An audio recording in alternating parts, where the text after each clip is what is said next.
Hello, dear students. Welcome to the official YouTube channel of the Home Academy. Home Academy YouTube channel में आप सभी का हम welcome करते हैं.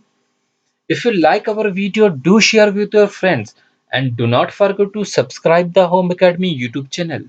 Also, press the bell icon so that you get notification of every video whenever we upload. तो आज की वीडियो में हम पढ़ने वाले एक बहुत ही इंपॉर्टेंट चैप्टर जो कि फिजिक्स से रिलेटेड है, इलेक्ट्रिसिटी से. तो बहुत इंपॉर्टेंट सब्जेक्ट है आपके एग्जामिनेशन के लिए. तो यहाँ पर हम जानने वाले हैं इलेक्ट्रिसिटी के बारे में. तो इस चैप्टर से जो है क्वेश्चन जो है आपके एग्जामिनेशन में जो है वो पूछे जाएंगे. ठीक है, पहले भी पूछे गए हैं, आज आगे भी जो है फ्यूचर में भी पूछे जाएंगे. तो सबसे पहले हम जानेंगे जो ये इलेक्ट्रिसिटी होता है ये होता क्या है. तो इलेक्ट्रिसिटी जो है इसके बारे में जानेंगे. देखिए, इलेक्ट्रिसिटी जो है एक ऐसी ब्रांच है फिजिक्स की जिसमें हम स्टडी करते हैं किसके बारे में, इलेक्ट्रिकल चार्जेस के बारे में स्टडी करते हैं. और ये जो इलेक्ट्रिकल चार्जेस होते हैं ये या तो रेस्ट में होंगे और या तो ये मोशन में होंगे. तो इलेक्ट्रिकल चार्जेस होते क्या इनके बारे में अभी हम पढ़ लेंगे. तो अगर इलेक्ट्रिकल चार्जेस रेस्ट में होंगे तो हम उसे इलेक्ट्रोस्टैटिक्स कहते हैं. और अगर यही इलेक्ट्रिकल चार्जेस मोशन में होंगे तो हम उसे करंट इलेक्ट्रिसिटी कहते हैं. तो हम उसकी स्टडी जो है करंट इलेक्ट्रिसिटी में पढ़ेंगे. तो यहाँ पर हम जानेंगे पहले जो है वो कुछ बेसिक कंसेप्ट, फिर हम अपने लेक्चर को आगे चलाएंगे. कुछ ऐसी बेसिक जो है वो चीज़ों के बारे में हम जानने वाले हैं. देखिए, आप जानते हैं आपने एटम के बारे में पढ़ा होगा. ठीक है, अपनी केमिस्ट्री में भी पढ़ लिया होगा एटम. तो आपका जो एटम होता है उसके अंदर हमारे पास क्या क्या होते हैं, इलेक्ट्रॉन होते हैं, प्रोटॉन्स होते हैं, न्यूट्रॉन्स होते हैं. ठीक है, और यही जो होते हैं हमारे पास जो है इलेक्ट्रॉन्स जो होते हैं ये काज ऑफ द मोशन भी होते हैं इन केस ऑफ कंडक्टर. ठीक है, इन केस ऑफ कंडक्टर जो होते हैं काज ऑफ द मोशंस भी होते हैं, motion of the electrons. Vacuum tubes में भी जो है करंट जो है इन्हीं की वजह से चलती है. तो हमारा जो एटम होता है इसका जो न्यूक्लियस होता है ना, ये अंदर वाला पार्ट, इसके अंदर प्रोटॉन्स होते हैं और इसके अंदर न्यूट्रॉन्स होते हैं. ठीक है, और जो प्रोटॉन होते हैं ये पॉजिटिव चार्ज होते हैं, न्यूट्रॉन जो होते हैं वो न्यूट्रल होते हैं. और ये जो बाहर वाला पार्ट होता है ऑर्बिट, जो बाहर आउटर शेल होता है, इसमें इलेक्ट्रॉन्स होते हैं. इसमें क्या चीज होती है, इलेक्ट्रॉन्स होते हैं. तो हम इसी के रिलेटेड एक कंसेप्ट पहले पढ़ेंगे फिर स्क्रीन पे वापस आएंगे. सबसे पहले जो चार्ज होता है इसके बारे में हमने जानना है. देखिए, प्रोटॉन एंड इलेक्ट्रॉन जो होते हैं ये पोजेस करते हैं सेम चार्ज. जो हमारे प्रोटॉन्स होते हैं, हमारे इलेक्ट्रॉन्स होते हैं, इनका जो चार्ज होता है वो सेम होता है. सेम मतलब इनकी जो न्यूमेरिकल वैल्यू होती है चार्ज की वो सेम होती है. लेकिन इनमें क्या चीज डिफरेंट होती है वो ये है कि प्रोटॉन का जो चार्ज होता है वो पॉजिटिव चार्ज होता है और जो इलेक्ट्रॉन का चार्ज होता है वो नेगेटिव चार्ज होता है. ये समझ लेना. अब जो न्यूट्रॉन जो होते हैं वो कोई भी चार्ज पोजेस नहीं करते, इसलिए हम न्यूट्रॉन को जो है वो न्यूट्रल मानते हैं. क्या मानते हैं हम, न्यूट्रॉन को जो है वो न्यूट्रल मानते हैं. अब हम देखेंगे वो चार्ज जो होता है वो कितना चार्ज होता है. चार्ज का जो यूनिट होता है वो कूलम होता है. प्रोटॉन हमारे पास है, यहाँ हमारे पास न्यूट्रॉन है और हमारे पास इलेक्ट्रॉन है. प्रोटॉन का जो चार्ज होता है 1.602 इंटू 10⁻⁻19 कूलम. कितना चार्ज होता है इनका, 1.602 इंटू 10⁻⁻19 कूलम. और ये जो चार्ज होगा ये प्लस में होगा, यानी कि ये पॉजिटिव होगा. अब आपके लिए जो है कॉम्पिटिटिव एग्जामिनेशन में डायरेक्टली क्वेश्चन आ जाता है कभी कभी, सिंपल सा क्वेश्चन कि इलेक्ट्रॉन का मास कितना है, इलेक्ट्रॉन का चार्ज कितना है, प्रोटॉन का मास कितना है, प्रोटॉन का चार्ज कितना है. तो वो वैल्यू जो है ये आपको न्यूमेरिकल वैल्यू याद करनी होगी. प्रोटॉन की वैल्यू कितनी है, 1.602 इंटू 10⁻⁻19 कूलम जो है वो प्रोटॉन का चार्ज है. और यहीं पर अगर हम न्यूट्रॉन का देखेंगे तो वो जीरो होगा, वो न्यूट्रल है. और यहाँ पर हम जो है वो देखेंगे किसके बारे में, जो तो यहीं पर हम याद रखेंगे जो इलेक्ट्रॉन का चार्ज है वो भी 1.602 इंटू 10⁻⁻19 कूलम है. लेकिन इसका जो ये जो है ये नेगेटिव है. ठीक है, प्रोटॉन का पॉजिटिव है और इलेक्ट्रॉन का वो है वो नेगेटिव है. चार्ज की वैल्यू न्यूमेरिकल वैल्यू सेम है बट इनमें पॉजिटिव और नेगेटिव का डिफरेंस है. अब आपके पास क्वेश्चन पूछा जाता है मास जो है वो इलेक्ट्रॉन का कितना है, प्रोटॉन का कितना है और न्यूट्रॉन का कितना है. तो मास जो होता है वो इलेक्ट्रॉन और जो है हमारा प्रोटॉन जो है उसका मास जो है वो क्या होता है, वो बराबर होता है, ऑलमोस्ट जो है वो सिमिलर होता है, ठीक है? बहुत कम फ़र्क होता है इसमें प्रोटॉन का और किसका हमारे पास जो है वो न्यूट्रॉन का, ठीक है? अब यहाँ पर जो है हम देखेंगे होता कितना है, इलेक्ट्रॉन का जो मास होता है अगर केजी में पूछा गया, किलोग्राम में पूछा गया तो 1.67 इंटू 10⁻⁻27 होता है। प्रोटॉन का जो है वो कितना होता है 1.67 इंटू 10⁻⁻27 होता है और न्यूट्रॉन का कितना होता है 9.11 इंटू 10⁻31 केजी होता है। देखिए कभी कभी क्वेश्चन जो है केजी की जगह आपको ग्राम में पूछा जाएगा, आपको इसकी वैल्यू एएमयू में एटॉमिक मास यूनिट में पूछी जाएगी, तो वो भी आपको पता होनी चाहिए। तो प्रोटॉन की वैल्यू जो है, मास की वैल्यू जो है इन टर्म्स ऑफ ग्राम कितनी होती है 1.6727 इंटू 10⁻⁻24। न्यूट्रॉन की कितनी होती है 1.6750 इंटू 10⁻⁻24 और इलेक्ट्रॉन की होती है 9.11 इंटू 10⁻⁻28 ग्राम। और यही वैल्यू एटॉमिक मास यूनिट में पूछी जाए तो प्रोटॉन की 1.007316 होगी, न्यूट्रॉन की 1.008701 होगी और जो इलेक्ट्रॉन की होगी 000549। तो यहाँ से हम देख सकते हैं जो एटॉमिक मास यूनिट जो है वो प्रोटॉन की वैल्यू जो है वो ज्यादा है। तो ये तो था कुछ बेसिक कंसेप्ट। अब हमने यहाँ पर एक प्रॉपर्टीज पढ़नी है, चार्जेस की कौन कौन सी प्रॉपर्टीज होती हैं। आप बचपन से सुने होंगे एक बात कि लाइक चार्ज रेपल होता है, अनलाइक चार्ज जो है वो अट्रैक्ट करता है एक दूसरे को। तो क्या होगा जो लाइक चार्ज होते हैं, लाइक चार्ज का मतलब क्या होता है, लाइक मतलब एक जैसे, यानी तो दोनों पॉजिटिव चार्ज होंगे या दोनों नेगेटिव चार्ज होंगे। अगर दोनों पॉजिटिव चार्ज होंगे, जैसे कि यहाँ पर मैंने आपको शो किया है, दोनों पॉजिटिव है या दोनों नेगेटिव है, तो इस केस में क्या होगा, ये एक दूसरे को क्या करेंगे, रेपल करेंगे, एक दूसरे से दूर भागेंगे। ये इस साइड को जा रहा है और ये इस साइड को जा रहा है, तो यहाँ पर अब दोनों नेगेटिव है तो ये भी एक दूसरे से क्या करेंगे, दूर भागेंगे। लेकिन जो चार्जेस है, एक पॉजिटिव होगा एक नेगेटिव, मतलब अपोजिट चार्जेस होंगे, तो जिसे हम अनलाइक चार्जेस कहते हैं, ये एक दूसरे को अट्रैक्ट करेंगे, क्या करेंगे, अट्रैक्ट करेंगे, एक दूसरे की तरफ जो है खींचे आएंगे। तो यहीं पर हमने कूलम के बारे में पढ़ा कि चार्ज का एक यूनिट है वो कूलम है। इलेक्ट्रिक चार्ज का जो यूनिट होता है वो इलेक्ट्रॉन नहीं होता, वो क्या होता है, वो कूलम होता है। तो क्यों होता है आगे हम पढ़ेंगे। देखो तो याद रखेंगे पहले, it is the SI unit of the charge. SI unit of the charge क्या होता है, कूलम होता है। सो वन कूलम जो होता है, अगर हम उसे डिफाइन करना चाहे तो वन कूलम को तो हम कैसे डिफाइन करेंगे, तो वन कूलम जो है उतना चार्ज होता है। One coulomb is defined as the amount of the charge which repels an equal and similar charges. जो क्या करता है, रिपेल करता है इक्वल और सिमिलर चार्जेस को जो है वो रेपेल करता है। वन कूलम जो होता है it is defined as the amount of charge, उतना अमाउंट होता है ये चार्ज का जो एक दूसरे को क्या करता है, रेपेल करता है by an amount, by equal and similar charges, किसके, इक्वल और सिमिलर चार्जेस से जो है रेपेल करता है। और इसमें जो है वो फोर्स का यूज किया जाता है, 9 × 10⁻⁹ न्यूटन की फोर्स से एक दूसरे को जो है वो रेपेल करता है। बट चार्जेस जो होंगे, एक चार्ज अगर इधर होगा तो दूसरा चार्ज जो होगा वो इधर होगा, इन दोनों चार्जेस को है वो रेपेल करेगा, लेकिन इनके बीच का जो डिस्टेंस होगा वो 1 मीटर होगा। और इनको वो किस फोर्स से वो रेपेल करेगा, 9 × 10⁻⁹ न्यूटन की फोर्स से जो है वो रेपेल करेगा। उसी को हम कहते हैं वन कूलम चार्ज।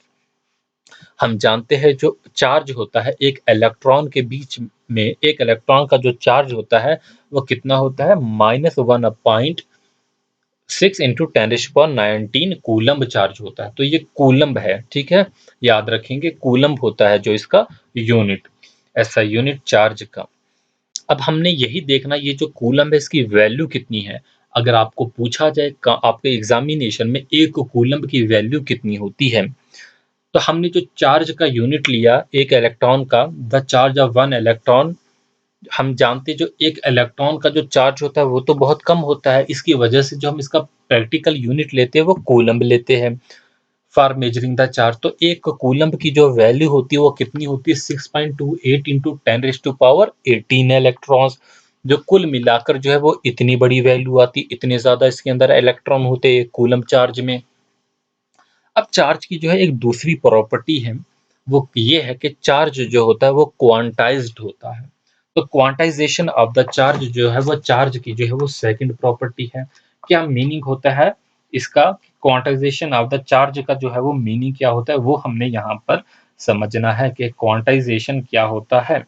तो हमारे पास एक फार्मूला होता है Q is equal to n e. ये आप फार्मूला देख सकते हैं। ये Q जो होती है उसकी वैल्यू क्या होती है? Is equal to n e. तो ये हमारे पास एक फार्मूला है क्वांटाइजेशन ऑफ द चार्ज, और इससे रिलेटेड आपके न्यूमेरिकल भी आ सकते हैं, और सीधा सीधा ये फार्मूला जो है आपके एग्जाम में पूछा जा सकता है। तो quantization of the electric charge means, इसका क्या मीनिंग होता है वो ये है that the total charge of the body is always an integral multiple of a basic quantum of the charge। कि जो टोटल चार्ज होता है किसी भी बॉडी का वो किसके बराबर होता है? इंटीग्रल मल्टीपल होता है basic quantum of the charge के। तो quantization of the charge Q is equal to n e, और जो n की वैल्यू होगी वो इंटीग्रल मल्टीपल होगा। ठीक है, तो क्या मीनिंग होता है इसका? मतलब n की वैल्यू जो है वो फ्रैक्शंस में नहीं होगी, 0.4, 0.5, 0.6 करके नहीं होगी। उसकी वैल्यू या तो 0 होगी, या तो 1 होगी, या तो 2 होगी, या तो 3 होगी। इस तरीके से जो है वो वैल्यू होगी। क्योंकि चार्ज जो होता है, क्या आधा चार्ज जो ट्रांसफर होगा? नहीं होगा। तो चार्ज जो है वो 1 होगा, या तो 2 होगा, या तो 3 होगा, का पूरा चार्ज होगा। ठीक है, तो ये हमने जो है बेसिक जो है वो कंसेप्ट समझ लिए। अब हम आते हैं अपने मेन टॉपिक पे।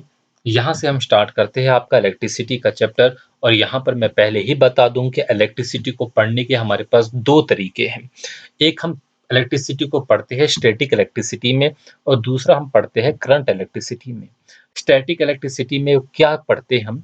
स्टैटिक इलेक्ट्रिसिटी जो डील करती है विद द इलेक्ट्रिक चार्जेस, और वो चार्जेस जो होते हैं वो रेस्ट में होते हैं। तो स्टैटिक इलेक्ट्रिसिटी डील करती है इलेक्ट्रिक चार्ज से जब इलेक्ट्रिक चार्ज जो होते हैं वो रेस्ट में होते हैं। और करंट इलेक्ट्रिसिटी डील करती है इलेक्ट्रिक चार्जेस इन मोशन। ठीक है, तो याद रखेंगे, स्टैटिक का मतलब इलेक्ट्रिक चार्ज जो होगा वो रेस्ट में होगा, करंट का मतलब इलेक्ट्रिक चार्जेस जो होंगे वो मोशन में होंगे। ठीक है, अब जो हमारे पास टर्म्स आती है, कंडक्टर क्या होता है, इंसुलेटर क्या होता है, ये वाली टर्म्स के बारे में पढ़ेंगे।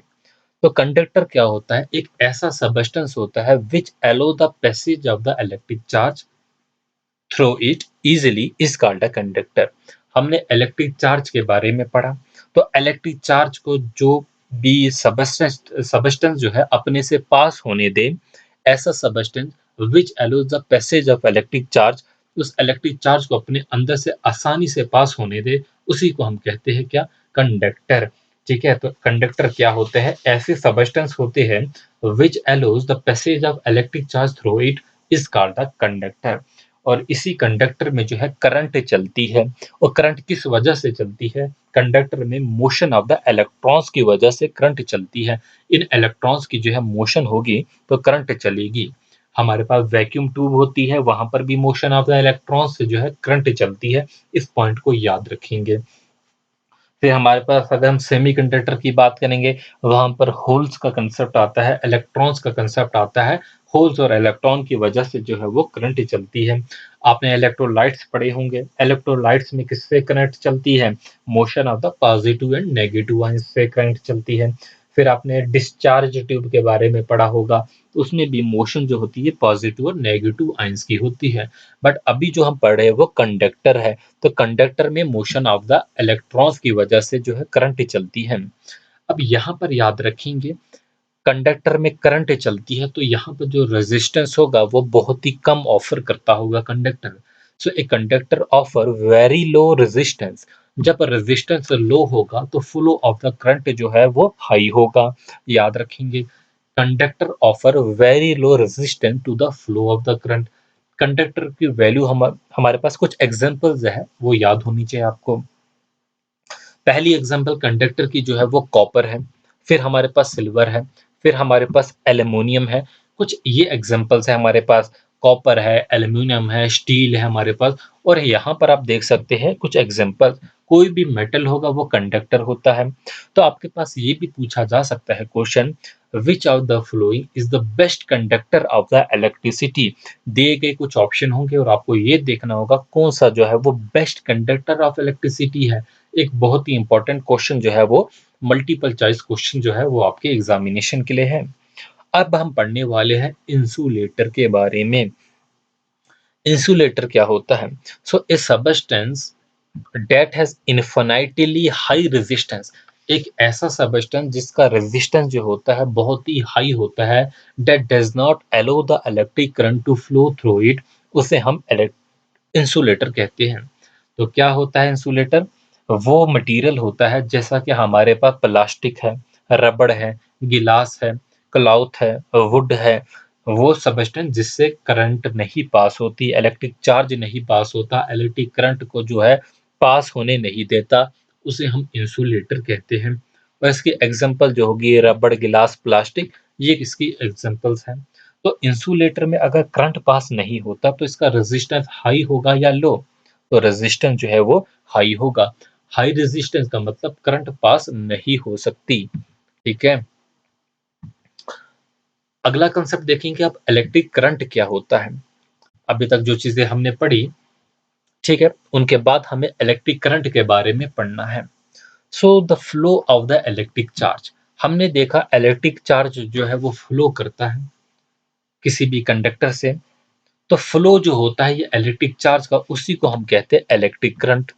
क्या कहते हैं? इलेक्ट्रिक करंट कहते हैं।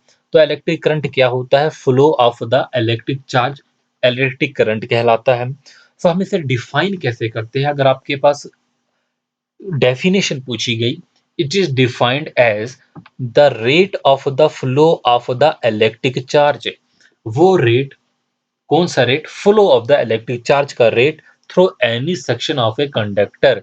So it is defined as the rate of the flow of the electric charge through any section of a conductor। उसे हम क्या कहते हैं? इलेक्ट्रिक करंट कहते हैं। So इलेक्ट्रिक करंट क्या होता है? It is defined as the rate of the flow of the electric charge through any section of a conductor। वो हमारा क्या कहलाता है? इलेक्ट्रिक करंट कहलाता है। तो इलेक्ट्रिक करंट की डेफिनेशन क्या होगी? Net charge divided by time. Net charge जो होगा, टोटल चार्ज जो होगा, डिवाइडेड बाई टाइम, किस टाइम में वो चार्ज जो है वो फ्लो किया, वो हमारा इलेक्ट्रिक करंट कहलाता है। अगर आपके पास पूछा जाए इलेक्ट्रिक करंट क्या है, स्केलर क्वांटिटी है या वेक्टर क्वांटिटी है, मैंने आपको मोशन का चैप्टर पढ़ाया है और उसमें मैंने अच्छे से जो है स्केलर और वेक्टर को जो है वो डिफाइन किया है। सो इलेक्ट्रिक करंट क्या होता है? इलेक्ट्रिक करंट जो है वो एक स्केलर क्वांटिटी है। याद रखेंगे, इलेक्ट्रिक करंट जो है वो क्या है? एक स्केलर क्वांटिटी है। अब यूनिट क्या होता है? आपके एग्जामिनेशन में जो है वो यूनिट पूछे जाते हैं। तो हमने पहले चार्ज का यूनिट पढ़ा, वो कूलम्ब था। अब इलेक्ट्रिक करंट का यूनिट पढ़ेंगे तो वो क्या होगा? एम्पियर होगा। तो एम्पियर जो होता है वो क्या होता है? एसआई यूनिट होता है करंट का। करंट का एसआई यूनिट जो होता है वो क्या होता है? एम्पियर होता है। So if one coulomb of the charge flow through any section of a conductor, अगर एक कॉलम का जो चार्ज है वो फ्लो करेगा किसी भी सेक्शन ऑफ ए कंडक्टर से 1 सेकंड में, then the current through it is called 1 ampere. तो क्या होगा? ये हमारे पास बच्चे एक कंडक्टर है। क्या है हमारे पास? ये नीचे आप रॉड देख रहे हैं, ठीक है, ये हमारे पास जो है एक सेक्शन है, एक कंडक्टर है, कोई भी कंडक्टर है, कोई भी मेटल रॉड समझ लीजिए। तो अगर इसके अंदर से एक कॉलम का चार्ज फ्लो करेगा 1 सेकंड में, if one coulomb of charge flow through any section of a conductor in 1 second, then the current through it is said to be 1 ampere. तो एक कॉलम चार्ज जो होगा, एक कॉलम चार्ज जो है 1 second में अगर एक सेक्शन से जो है फ्लो करता है, तो हम उसे क्या कहते हैं? हम उसे क्या कहते हैं? एम्पियर कहते हैं। तो एम्पियर क्या होता है? वो यूनिट होता है, एसआई यूनिट होता है करंट का। अब बात होती है direction of the electric current. जो ये इलेक्ट्रिक करंट फ्लो करता है, इसकी डायरेक्शन क्या होती है? तो आप देखेंगे, ये मैंने फिगर बनाई है, अगर आपको क्लियरली विजिबल होगी। तो इलेक्ट्रिक करंट की वही डायरेक्शन होती है जो पॉजिटिव चार्ज की डायरेक्शन होती है, और नेगेटिव चार्ज यानी कि इलेक्ट्रॉन की डायरेक्शन अपोजिट होती है। सो कह सकते हैं हम direction of the electric current is same as the direction of the positive charge. Direction जो होती है बच्चे इलेक्ट्रिक करंट की, वो सेम होती है, वही डायरेक्शन होती है जो पॉजिटिव चार्ज की डायरेक्शन होती है, और अपोजिट होती है किसकी डायरेक्शन से, नेगेटिव चार्ज की डायरेक्शन से अपोजिट होती है। इस बात को याद रखेंगे, मल्टीपल चॉइस क्वेश्चन में पूछा जाएगा। Direction of the electric current is, नीचे ऑप्शन दिए गए होंगे, same as positive charge, same as negative charge, opposite to the positive charge, opposite to the negative charge. इस तरीके से ऑप्शन बनाए जाएंगे। तो हम जानते हैं it is same as that of the positive charge and opposite to the negative charge. इस बात को हम याद रखेंगे। चलते हैं आगे। अब हम चलते हैं इलेक्ट्रिक सर्किट के बारे में पढ़ेंगे। क्या इलेक्ट्रिकल सर्किट्स क्या होते हैं। आप देखते हैं आपके घर में जो है बहुत से इलेक्ट्रिकल सर्किट लगे होंगे। सबसे पहले सर्किट जहां पर भी लफ्ज आता है तो यहाँ पर आपके पास जो है वो एक क्लोज पाथ होना चाहिए। So the close path along which electric current flow is called an electric circuit. हमारे पास एक क्लोज पाथ होता है, ठीक है। ये हमारे पास देखिए एक इलेक्ट्रिकल सर्किट बनाया है। ये आपके पास एक बैटरी जो है वो सेल लगा हुआ है। इस सेल के बारे में हम देखेंगे नीचे जो है, यहाँ पर ये पूरी वायरिंग जो है, यहाँ से तारों से जो है पूरा जो है एक बल्ब लगा दिया गया है। ये इस बल्ब लगाने के बाद हम कह सकते हैं कि ये लोड यानी कि बल्ब लगा है और ये पूरा जो है वो क्लोज सर्किट बन गया है, कहीं से भी ओपन नहीं है। तो यहाँ पर हमने कहीं स्विच तो लगाया ऑन ऑफ करने के लिए, ठीक है। तो इलेक्ट्रिक सर्किट की पहली शर्त ये होनी चाहिए कि वो क्लोज्ड पाथ होगा। क्या होगा, एक क्लोज पाथ होगा। सो द इलेक्ट्रिक सर्किट जो होगा वो एक क्लोज पाथ होगा along which an electric current flow, जहां से एक इलेक्ट्रिक करंट जो है वो फ्लो करेगा, उसी को हम कहेंगे इलेक्ट्रिक सर्किट। क्या कहेंगे, इलेक्ट्रिक सर्किट कहेंगे। कन्वेंशनली अगर हम बात करते हैं जो डायरेक्शन ऑफ द मोशन होती है पॉजिटिव चार्ज की, हमने देखा जो पॉजिटिव चार्ज की जो डायरेक्शन होती है वही डायरेक्शन रहती है किसकी, करंट की। आप देखेंगे यहाँ पर इलेक्ट्रॉन्स की जो डायरेक्शन ऑफ इलेक्ट्रॉन्स जो है वो यहाँ से इलेक्ट्रॉन चल रहे हैं, ठीक है। और direction of the electric current जो है वो ये है ऊपर, ठीक है। ये ऐसे डायरेक्शन जो है वो अपोजिट डायरेक्शन में जो है वो करंट चलेगा, इलेक्ट्रॉन्स की अपोजिट डायरेक्शन में करंट चलेगा। So the direction of the conventional current is opposite to that of the negative charge, ये हमने बात पढ़ी। अब मैं आपको एक इलेक्ट्रिकल सर्किट दिखाता हूँ। ये हमारे पास एक इलेक्ट्रिकल सर्किट है, ठीक है। आपने भी जो है अपनी लैब में जो है वो प्रैक्टिकल अटेम्प्ट किए होंगे। आपने जो है कुछ सर्किट भी जो है अपने क्लासेस में जो है वो भी बनाए होंगे। तो यहाँ पर देखेंगे हम एक इलेक्ट्रिकल सर्किट है, एक सिंपल इलेक्ट्रिकल सर्किट है। देखिए यहाँ पर जो है कुछ इंस्ट्रूमेंट्स लगे हैं। अभी मैं आपको इसका नाम नहीं बोल रहा हूँ, बट ये दिखाना चाहता हूँ कि इनके बीच में वायरिंग है और वायरिंग से जो है ये क्लोज किया गया है, ठीक है। क्लोज किया गया है। कभी जो है टाइम मिलेगा फ्यूचर में आपके एग्जामिनेशन के बाद जो है मैं आपको सर्किट्स बनाना जो अपने चैनल पे कुछ प्रोजेक्ट बनाना सिखाऊंगा, ठीक है। कुछ सर्किट बनाना सिखाऊंगा, रोबोटिक्स की जो है प्रोग्रामिंग, वो सर्किट्स आपको दिखाऊंगा, बहुत सी चीजें मैं आपको फ्यूचर में सिखाऊंगा। तो यहाँ पर जो देखेंगे हम पोटेंशियल डिफरेंस, एक नई टर्म है यहाँ पर कि पोटेंशियल डिफरेंस क्या होता है, ठीक है। So the work done per unit charge in taking a charge, sorry, work done per unit charge, work done per unit charge जो होता है वो हमारा पोटेंशियल डिफरेंस होता है। तो पोटेंशियल डिफरेंस को हम किससे डिनोट करते हैं, वी से डिनोट करते हैं। ये क्या होता है, work done divided by the charge. तो ये हमारे पास वर्क डन है और चार्ज को हम बच्चे क्यू से डिनोट करते हैं, ठीक है। किससे डिनोट करते हैं आप देखेंगे, वी जो है पोटेंशियल डिफरेंस है किसके बराबर होता है, डब्ल्यू अपॉन क्यू। डब्ल्यू जो होता है वो वर्क डन होता है, पर क्यू जो होता है चार्ज होता है।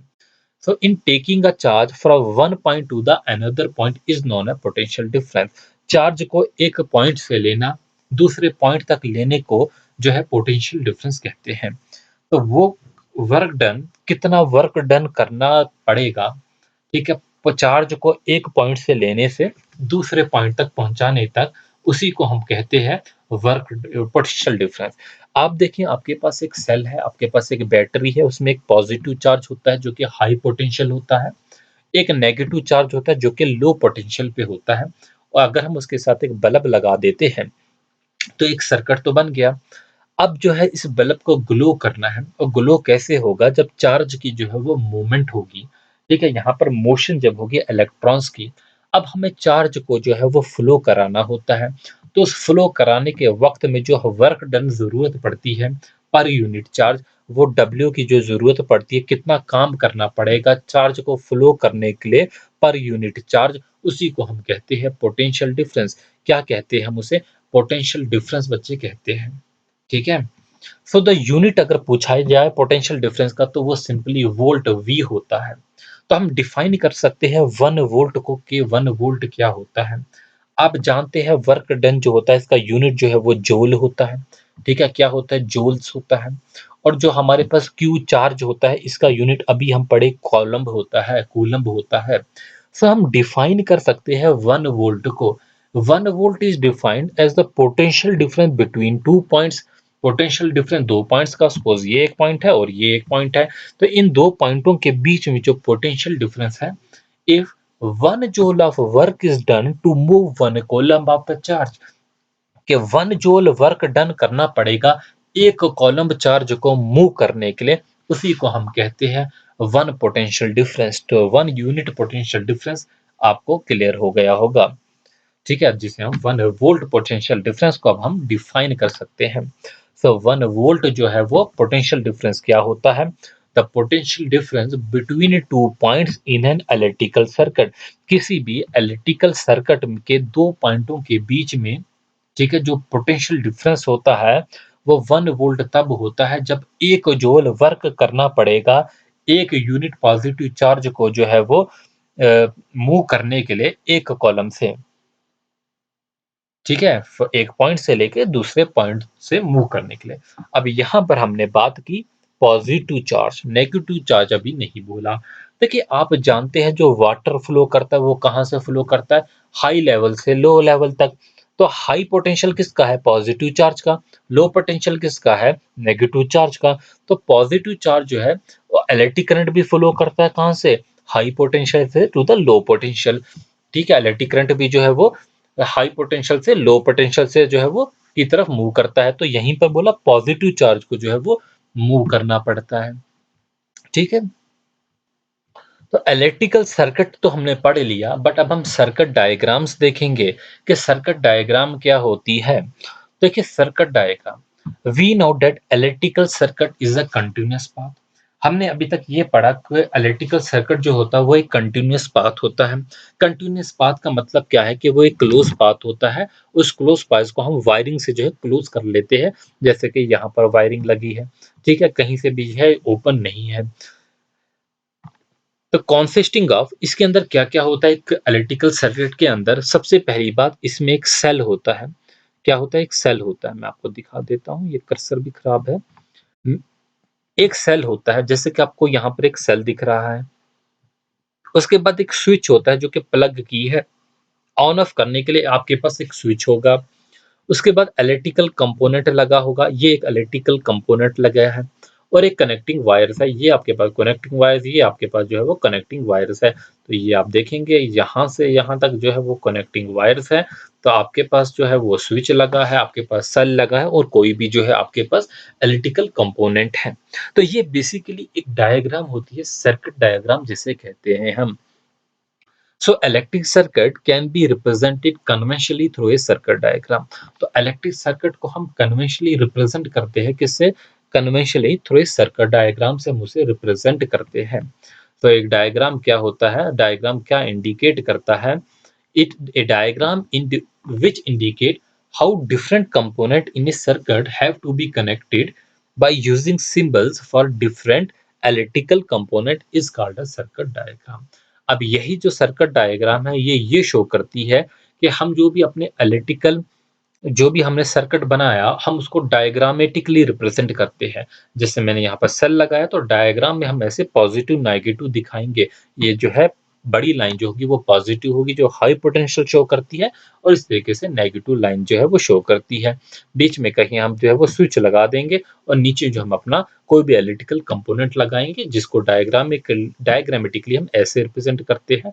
तो ये जो है आपको बेसिक इलेक्ट्रिकल सर्किट डायग्राम जो है वो बनानी आनी चाहिए। ठीक है, कभी-कभी अगर आपके पास क्वेश्चन जो है वो सर्किट डायग्राम से दे दिया जाए आपके कॉम्पिटिटिव एग्जामिनेशन में, तो कैसे सॉल्व करेंगे वो चीज़ें भी हम जानेंगे। अब हमारे पास आपके लिए जो है इम्पोर्टेंट क्वेश्चन जो है वो स्टार्ट हो जाते हैं। छोटी-छोटी टर्म्स हैं यहाँ पर और इन टर्म्स से जो है आपके लिए मल्टीपल चॉइस क्वेश्चन बनेंगे। सबसे पहला जो है वो गैल्वेनोमीटर। तो यहाँ पर हमें गैल्वेनोमीटर के बारे में जानकारी होनी चाहिए, एमीटर के बारे में जानकारी होनी चाहिए, हमें वोल्ट मीटर के बारे में जानकारी होनी चाहिए। तो सबसे पहला जो टर्म है वो गैल्वेनोमीटर है। आप अपनी लेबोरेटरी में गए होंगे और आपने जो है गैल्वेनोमीटर ज़रूर देखा होगा। देखिए ये है हमारे पास गैल्वेनोमीटर। बाहर से तो शेप वालों की सेम लगती है, बट इसके बीच में जो है वो जी लिखा गया है, तो ये गैल्वेनोमीटर है। तो गैल्वेनोमीटर जो है वो एक ऐसा डिवाइस है that is used to detect the small electrical current और मेजर इट्स मैग्नीट्यूड। तो बेसिकली जो है गैल्वेनोमीटर जो है इलेक्ट्रिकल करंट नहीं बल्कि जो है वोल्टेज को भी जो है वो जो है डिटेक्ट करता है। क्योंकि हम पढ़ेंगे आगे आपके गैल्वेनोमीटर को हम कैसे एमीटर में बनाते हैं, इसी गैल्वेनोमीटर को कैसे जो है वो हम वोल्ट मीटर में बनाते हैं। तो गैल्वेनोमीटर जो है एक ऐसा डिवाइस है that is used to detect the electrical current और इट्स और मेजर इट्स मैग्नीट्यूड। तो यहीं पर याद रखेंगे एक गैल्वेनोमीटर एक ऐसा इंस्ट्रूमेंट होता है which is used to measure the current. खाली बट करंट नहीं, ये वोल्टेज भी मेजर कर सकता है एज पर द रिक्वायरमेंट, जब कभी इसकी रिक्वायरमेंट होगी। तो याद रखेंगे एक galvanometer is an instrument used to measure the current और voltage as per the requirement. अगर करंट मेजर करने के लिए लगाया तो करंट करेगा, वोल्टेज के लिए अगर हम सर्किट ऐसा बनाएंगे तो वोल्टेज ही मेजर करेगा। तो यहाँ पर याद रखेंगे the current and it's intensity is usually indicated by a magnetic needle movement. तो यहाँ पर आप एक निडल देखेंगे, ये जो निडल है ये मैग्नेटिक निडल है। ठीक है, तो ये जो करंट की और उसकी इंटेंसिटी शो करता है वो यूजुअली जो इंडिकेट करता है मैग्नेटिक नीडल्स की मूवमेंट से जो है वो इंडिकेट करता है, और that of a coil in a magnetic field. तो मैंने यहाँ पर जो है आपके लिए जो है मैग्नेटिक फील्ड वाली ही जो है वो पिक्चर जो है लगाई है। यहाँ पर देखिए ये हमारे पास साउथ नॉर्थ मैग्नेट है एक, और यहाँ पर भी साउथ नॉर्थ मैग्नेट लगा हुआ है एक। तो यहाँ पर जो है आप देखेंगे वाइंडिंग्स है मैग्नेटिक। तो एक कॉइल है जो कि इंडिकेट करेगी, ये जो कॉइल है ये इसके साथ निडल लगी हुई है, ये इंडिकेट करेगी के जो है डिटेक्ट करेगी साथ में जो इलेक्ट्रिक करंट है वो कितना है, और ये स्मॉल इलेक्ट्रिक करंट को ही डिटेक्ट करती है। ठीक है, in a magnetic field that is important part of the galvanometer. तो याद रखेंगे मैग्नेटिक फील्ड जो है वो किस में हम यूज कर रहे हैं, हम गैल्वेनोमीटर में कर रहे हैं। आगे हम पढ़ेंगे मीटर में, अगर आपके पास क्वेश्चन आएगा मैग्नेटिक फील्ड का हम यूज कर रहे हैं किसमें, गैल्वेनोमीटर मीटर वोल्ट मीटर, तो करेक्ट ऑप्शन गैल्वेनोमीटर होगा। So galvanometer it is a device to detect the current in a electricity। सिर्फ डिटेक्ट करने का जो है ये काम करता है स्मॉल करंट को या वोल्टेज को। और जो हमारा एमीटर होगा एक और इंस्ट्रूमेंट होता है, ठीक है, वो भी जो है लो रेजिस्टेंस गैल्वेनोमीटर ही होता है। So ammeter it is a low resistance galvanometer used to measure the strength of current in an electrical circuit. आगे हम पढ़ेंगे। अब ये हमारे पास एमीटर आ गया, तो एमीटर की आप डायग्राम भी देखेंगे। तो एमीटर भी जो है एक ऐसा इंस्ट्रूमेंट है, बीच में ए लिखा होगा, यहाँ पर भी जो है एक निडल सी देखेंगे। तो इसे सर्किट में कैसे लगाया जाता है सारा कुछ पढ़ेंगे। एमीटर है तो ये किसको मेजर करता है, it is a device to measure the current. Current को सर्किट में मेजर करता है। और याद रखेंगे सर्किट में मेजर करता है किसी भी करंट को, तो हमने इसको सर्किट में लगाना होगा, तभी तो हमने सर्किट डायग्राम पहले पढ़ी थी। अब हम इस एमीटर को सर्किट में कैसे लगाएंगे, हम इसे जो है जैसे ये हमारे पास एक सर्किट है, ये बैटरी है, ये लोड है। लोड का मतलब चाहे आप फैन लगा लो, टीवी लगा लो, कुछ भी लगा लो, कोई बल्ब लगा लो, तो उसको हम लोड कहते हैं। तो एमीटर को हमने यहाँ पर लगा लिया। तो एमीटर को जो है हमेशा सीरीज में लगाया जाता है। सो क्या होता है, it is always connected in series in a circuit. Ammeter को जो है वो सीरीज में लगाया जाता है। अब बोला था मैंने आपको एक बात, अगर रेजिस्टेंस हाई होगा तो करंट क्या होगी, ये मैंने आपको एक बात कही थी। तो एमीटर जो होता है, आइडियल एमीटर की अगर बात करता हूँ, सबसे पहली बात कि आइडियल एमीटर क्या होता है। आइडियल जो भी जिस भी चीज़ के साथ आइडियल लगा तो वो एक इमेजिनरी चीज़ होती है, ख़याली चीज़ होती है, प्रैक्टिकल नहीं होता उसका। So for an ideal emitter the impedance must be zero. याद रखेंगे, बहुत इंपॉर्टेंट पॉइंट है कि आइडियल एमिटर के लिए जो है इम्पीडेंस ज़ीरो होना चाहिए और वोल्टेज ड्रॉप जो होता है अक्रॉस द इंस्ट्रूमेंट वो भी ज़ीरो होनी चाहिए। तो एमीटर का मेन मकसद ही क्या होता है? करंट को मेजर करना। जब वोल्टेज जो है वो ज़ीरो होगी तो करंट जो होगा हमारा I जो होगा वो कितना होगा? वो मैक्सिमम होगा, ठीक है? तो हमें इसके लिए वोल्टेज को ज़ीरो करना पड़ता है। जब हम वोल्टेज को ज़ीरो करेंगे तो ही तो इसमें से करंट जो है वो क्या कर रही है? वो फ्लो करेगी, ठीक है? तो ये याद रखेंगे और यहीं पर हम ये भी याद रखेंगे जो हमारा एमीटर होता है, it is a low resistance galvanometer, ठीक है? Used to measure the strength of a current in an electrical circuit. तो अगला पॉइंट हम देख लेंगे, difference between the ammeter and the galvanometer. Ammeter और गैल्वेनोमीटर का जो है हम डिफरेंस जान लेते हैं। एमीटर क्या होता है? एक ऐसा डिवाइस होता है जो यूज किया जाता है to determine the magnitude of the current flowing in a circuit, कि करंट का क्या मैग्नीट्यूड है जो भी सर्किट में फ्लो कर रहा है, उसको जो है डिटरमाइन करने के लिए जो है एमीटर का यूज किया जाता है। गैल्वेनोमीटर क्या होता है? It is a device used to measure the strength and direction of the small current, strength and direction of the small current present in the circuit. So emitter it works with or without the presence of the magnetic field. देखिए ammeter जो है with और without the presence of magnetic field work करेगा, लेकिन जो galvanometer है it works due to the presence of the magnetic field. तो ammeter भी जो है मैग्नेटिक फील्ड से जो है वो काम कर सकता है, लेकिन गैल्वेनोमीटर उसके बगैर नहीं काम करता। So it works due to the presence of the magnetic field. तो एमीटर जो है वो मेजर करता है डायरेक्ट एंड अल्टरनेट करंट, और जो गैल्वेनोमीटर है वो मेजर करता है ओनली द डायरेक्ट करंट। अब यहाँ पर दो टर्म्स आ गई आपके पास करंट में, एक डायरेक्ट करंट क्या होता है और एक इनडायरेक्ट करंट क्या होता है। तो मैं आपको बता दूं, जो डायरेक्ट करंट होती है वो करंट होती है जिसका मैग्नीट्यूड और डायरेक्शन जो होता है वो वेरी नहीं करता। मतलब हमारे पास कोई करंट ऐसे है, ये हमारे पास एक ग्राफ है, ये हमारे पास करंट चल रही है। तो ये किस किस का है? हमारे पास टाइम और करंट का ग्राफ है। ये टाइम है, ये करंट का ग्राफ है। तो यहाँ पर जो है अगर जो करंट होगी वो आई जो होगी वो इस तरीके से चलेगी, आई इज इक्वल टू जो होगी वो कांस्टेंट होगी। तो डायरेक्ट करंट वो करंट होती है the current whose magnitude and direction does not vary with time, जो टाइम से जो है वो वेरी नहीं करता, उसे हम क्या कहते हैं? डायरेक्ट करंट कहते हैं। अब जो डायरेक्ट करंट के सोर्सेज होते हैं जो आपके घरों में, जैसे बैटरीज होती हैं, आपके पास सेल होते हैं, आपके पास डीसी डायनेमो है, ये सारे जो है वो डायरेक्ट करंट होते हैं। और यहीं पर मैं आपको बता दूंगा भी इनडायरेक्ट करंट के बारे में, जैसे हम अल्टरनेटिंग करंट कहते हैं, सॉरी अल्टरनेटिंग करंट के बारे में। अल्टरनेटिंग करंट, ये हमारे पास जो है वो करंट यहाँ से फ्लो कर रहा है, ये ऊपर की तरफ जो है वो करंट फ्लो करेगा, ठीक है? तो ये मैं टाइम की जो है वो एक्सिस बना देता हूँ। तो इस तरीके से जो चलती है करंट, ठीक है, वो हमारे पास अल्टरनेटिंग करंट होती है। तो आपने देखा ये प्लस होगा और ये जो है वो मैग्नीट्यूड नेगेटिव होगा।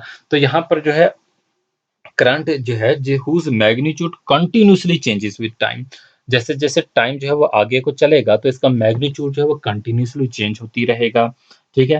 पीरियोडिकली भी चेंज होगा टाइम के साथ, और पीरियोडिकली चेंजेस विद डायरेक्शन, अपनी डायरेक्शन भी जो है वो चेंज करेगा। ऐसे करंट को हम क्या कहते हैं? Alternating current. इसी की एग्जांपल जो है आपके पास एसी डायनो में है ना, सॉरी यहाँ पे याद रखेंगे कि एसी डायनो में से जो है वो प्रोड्यूस किया जाता है। तो ये आपके घरों में जो है करंट जो आती है। तो यहीं पर हमने एक और बात भी, ठीक है, याद रखी। तो यहाँ पे याद रखेंगे it is less sensitive, ammeter less sensitive होता है और गैल्वेनोमीटर जो है वो मोर सेंसिटिव होता है। एमीटर जो होता है एक्यूरेट ज्यादा होता है, गैल्वेनोमीटर लेस एक्यूरेट है। और एमीटर जो है वो मैकेनिकल और इलेक्ट्रॉनिक डिवाइस दोनों है। तो एमीटर जो है वो डिजिटल भी आते हैं आज, ठीक है, तो गैल्वेनोमीटर जो है वो सिर्फ मैकेनिकल डिवाइस में आते हैं। तो यहाँ पर देखेंगे it is used in electrical circuit, और जो गैल्वेनोमीटर है it is used in the bridges and potentiometer में, ब्रिजेस में, व्हीटस्टोन ब्रिजेस में, इनमें जो है इनका यूज किया जाता है। आप कुछ यहाँ पर आप अच्छे से इनका जो है वो दोनों को कंपेयर कर सकते हैं आगे। तो देखेंगे यहाँ पर एमीटर को और गैल्वेनोमीटर को। सो ये आप दोनों जो है कंपेयर कर सकते हैं। ये हमारे पास एमीटर है, ये हमारे पास गैल्वेनोमीटर है। तो an ammeter is a measuring instrument use to measure the current in a circuit, जो करंट को जो है किसी भी सर्किट में जो है मेजर करने के लिए यूज होता है। Electric currents are measured in ampere, हम जानते हैं। Galvanometer instrument for measuring a small electric current, small का लफ्ज भूलना नहीं है, ठीक है। और a function of the current by deflection of a moving coil, या तो सिर्फ इंडिकेट डिटेक्ट करेगा, ठीक है। तो आगे चलेंगे, अब हमारी अगली टर्म जो बचती है वोल्ट मीटर, तो बहुत इंपॉर्टेंट है। देखिए वोल्ट मीटर, जैसे कि आपको इसके नाम से ही पता चल गया, वोल्ट, वोल्ट का मतलब ये वोल्टेज मेजर करेगा। क्या करेगा? वोल्टेज मेजर करेगा। अब आपके घर में जो स्टेबलाइजर होते हैं ना, ट्रांसफार्मर जो स्टेबलाइजर होता है, तो उसमें भी ये मीटर लगा होता है, वोल्ट मीटर कुछ इस किस्म का मीटर लगा होता है। आप देखते हैं उसमें छोटी-छोटी सुइयाँ होती है, इस तरीके से जो है वो लगी होती है, और एक बीच में नीडल होती है, ठीक है। तो ये देखेंगे, it is used to measure the potential difference. जो अभी हमने पोटेंशियल डिफरेंस पढ़ा, V जो हमने पढ़ा, उसी को मेजर करता है, वोल्टेज को जो है वो मेजर करता है। सो इट इज़, अब ये जो है मेजर करेगा, हम इसे भी जो है सर्किट में ही यूज करते हैं। और सर्किट में हम किसे कैसे यूज करते हैं, जैसे आपने ये देखा, ये हमारे पास एक बैटरी है, ये हमारे पास लोड है, हम ये हमारे पास, सॉरी क्या हो गया, तो ये हमारे पास जो है वो बैटरी है। बैटरी के बाद जो है ये वोल्ट मीटर हमने जो है पैरेलल में लगाया, यहाँ पर लोड लगाया।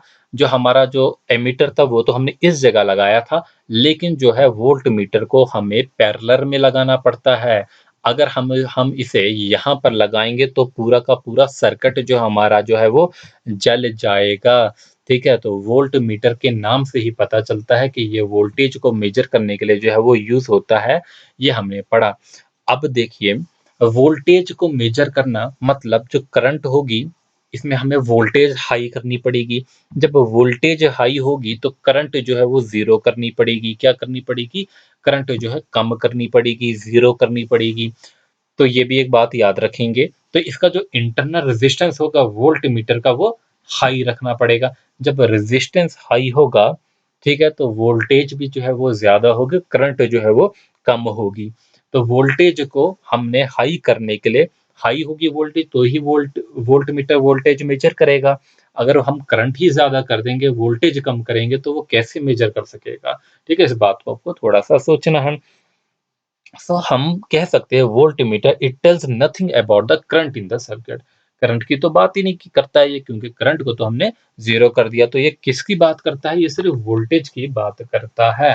और हम यहीं पर हम जानेंगे एक और पॉइंट, जो हमने कहा था गैल्वेनोमीटर को भी जो है हम वोल्ट मीटर बना सकते हैं। तो याद रखेंगे, it is high resistance, volt meter को लिए याद रखेंगे, it is a high resistance galvanometer. तो वोल्ट मीटर को ही कहा जाता है हाई रेजिस्टेंस गैल्वेनोमीटर, जो कि आपके एग्जामिनेशन के लिए जो है इंपॉर्टेंट रहेगा, which is use to measure the potential difference, ठीक है। और वोल्ट मीटर को हम किस में कनेक्ट करते हैं? हमेशा पैरेलल में कनेक्ट करते हैं, उसका रेजिस्टेंस जो है वो हाई रखना पड़ता है। और आइडियल वोल्ट मीटर की बात करूंगा तो उसका जो रेजिस्टेंस होगा वो इनफाइनाइट होगा, बहुत ज्यादा जो है वो रखना पड़ेगा।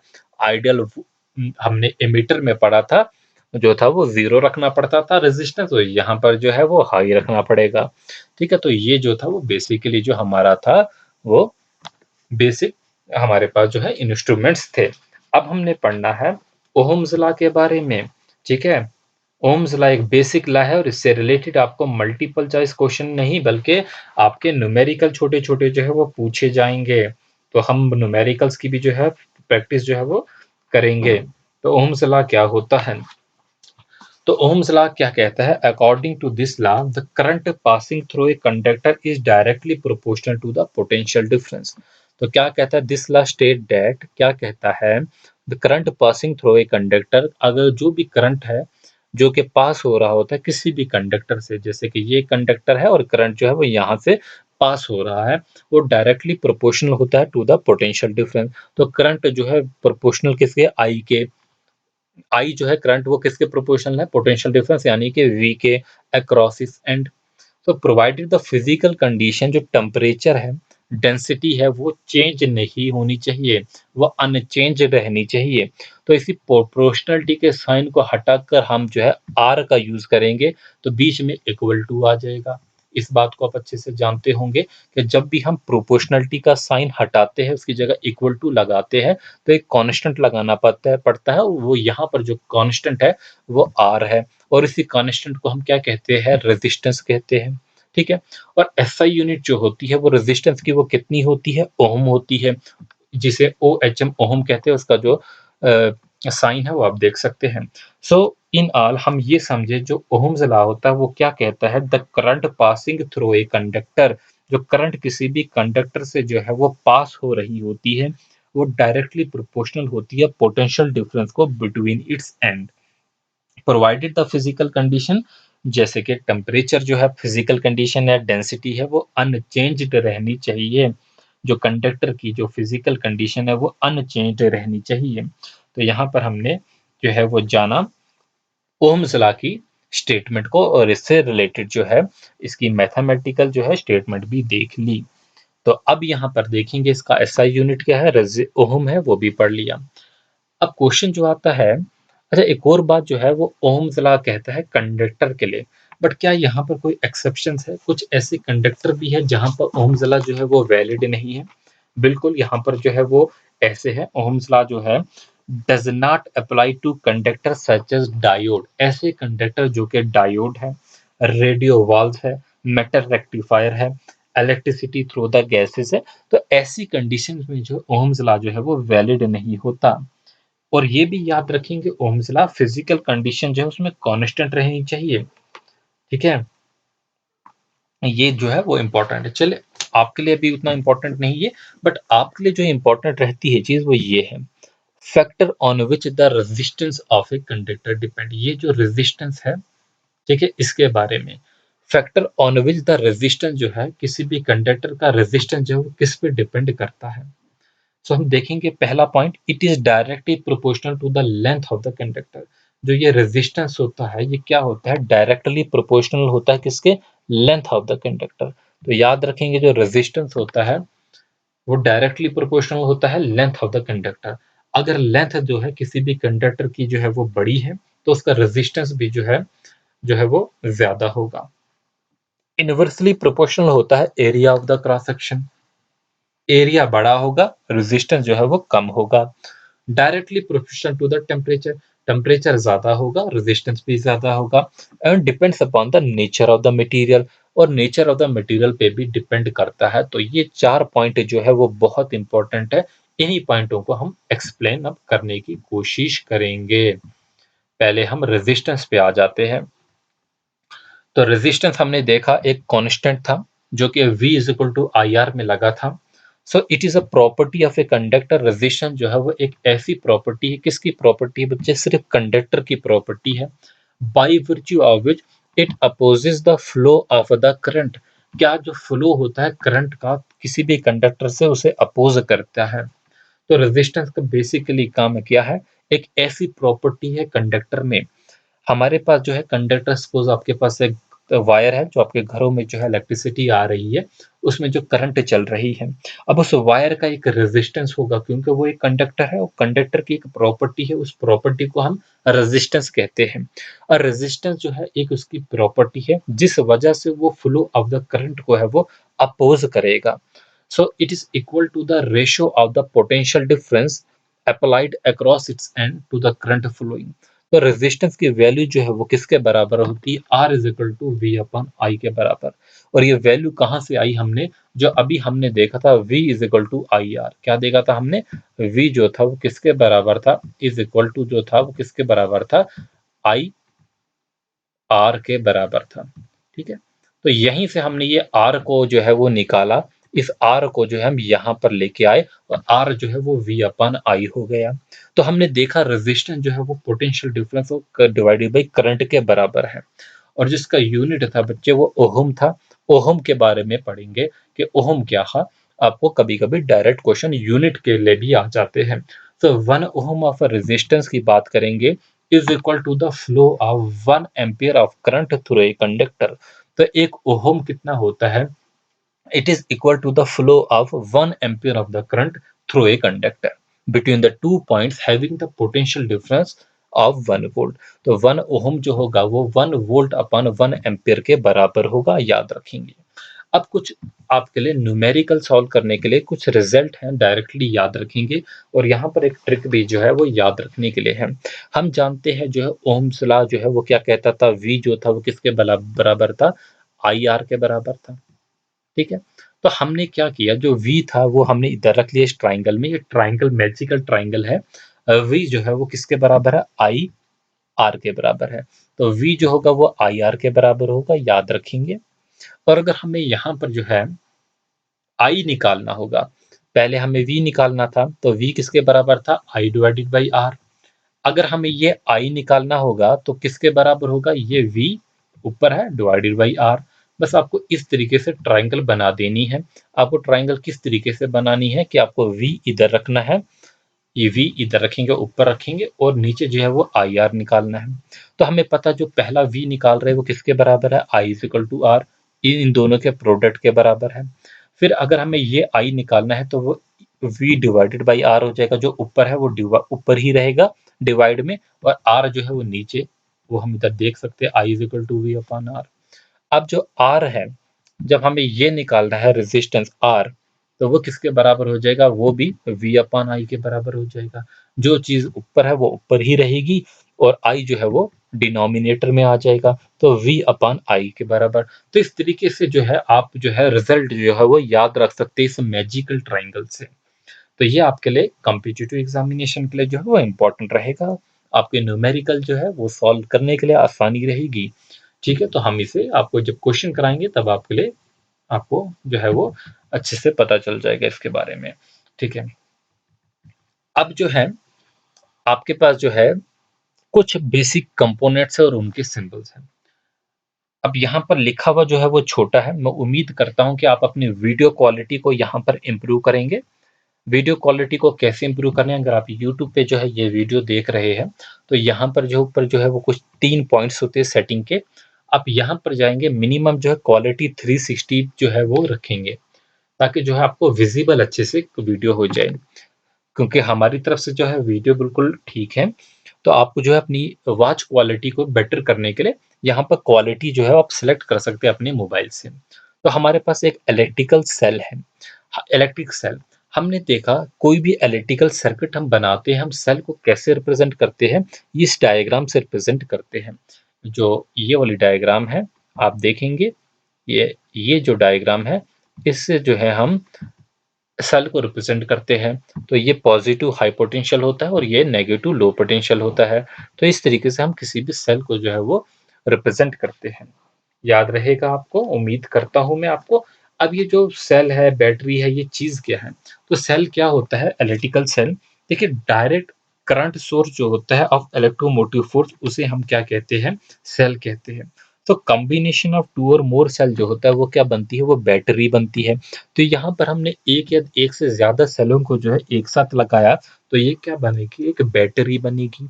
ठीक है, फिर हमारा थर्ड रहता है प्लग क्या होता है, स्विच क्या होता है। आप देखिए, आप घरों में स्विच होता है आपके, कोई भी सर्किट आपके घर में आपके ऑन ऑफ के लिए स्विच होता है। तो ये स्विच जब ओपन होता है, ओपन स्विच जो है वो इस तरीके से बनाते हैं। ये तरीका है उसका ओपन स्विच का बनाने का। ठीक है, ये ओपन स्विच है। फिर अगर हमने स्विच को क्लोज करना है तो इसके बीच में सर्किट डायग्राम में बीच में हम पॉइंट लगा देते हैं, तो हमारा स्विच जो है वो क्लोज दिखता है। वायर का जॉइंट बनाना होगा तो क्या होता है? वायर का जॉइंट जो हम सर्किट डायग्राम में इस तरीके से बनाते हैं, और यहाँ पर जो है वो इस तरीके से डार्क करते हैं। तो वायर क्रॉसिंग जॉइंट इस तरीके से बनाया जाता है। इलेक्ट्रिकल बल्ब को हम इस तरीके से जो है वो शो करते हैं किसी भी हम अपने इलेक्ट्रिकल सर्किट में। फिर हमारे पास रजिस्टर है और रेजिस्टेंस है। अब जब हम क्वेश्चन करेंगे ना आपके, तो रेजिस्टेंस आप देखेंगे इस तरीके से हम अपने इलेक्ट्रिकल सर्किट में रेजिस्टेंस बनाते हैं। और अगर ये वेरिएबल रेजिस्टेंस है जिसे हम रियोस्टेट करें कहते हैं, तो वो भी याद रखेंगे। अब रियोस्टेट क्या होता है? तो हम इस रेजिस्टेंस के ऊपर इस तरीके से एरो देते हैं, वो रियोस्टेट बनता है। और रियोस्टेट क्या होता है बच्चे? वो वेरिएबल रेजिस्टेंस होता है। ये वायर होती है स्पेशल टाइप ऑफ एलॉय की, जिसे हम मैग्नीशियम मैंगनीन यूरेका निक्रोम कहते हैं। तो याद रखेंगे, अगर आपके पास क्वेश्चन आता है जो रियोस्टेट होता है वो किसका बना होता है, वो वायर होती है स्पेशल टाइप ऑफ एलॉय की, जो किस का बना होता है, निक्रोम का बना होता है, मैंगनीन का बना होता है, यूरेका का बना होता है। It is wound on the hollow cylinder of China clay. तो ये हम चाइना क्ले का एक हॉलो सिलेंडर होता है, आप देखते हैं अपनी लैब में चाइनीज डिशेस, चाइनीज के, ठीक है, तो उन्हीं के ऊपर एक हॉलो सिलेंडर जो होता है बनाते हैं हम चाइनीज क्ले का, उसी के ऊपर हम जो है इसे जो है वो वाउंड करते हैं। ये क्या काम करते हैं, control the current in the electrical circuit. तो इलेक्ट्रिकल सर्किट में जो है वो करंट को जो है वो कंट्रोल करता है। क्या करता है, कंट्रोल करता है। स्विच जो था वो क्या करता था, वो क्लोज और ओपन करता था, लेकिन जो हमारा रियोस्टेट है वो जो है इसे कंट्रोल करता है। वेरिएबल रेजिस्टेंस और रियोस्टेट। तो अब हमारा एमीटर, एमीटर हम पढ़ गए हैं अभी तक, इसका सिंबल है ऐसे, और वोल्ट मीटर का भी यही है, बस ए और वी से हम इसे डिफरेंशिएट करेंगे। ठीक है, चलते हैं हम अपनी अगली स्लाइड पे। अब आपके लिए जो है कॉम्पिटिटिव के लिए, एग्जामिनेशन के लिए कुछ क्वेश्चन यहाँ से निकलेंगे।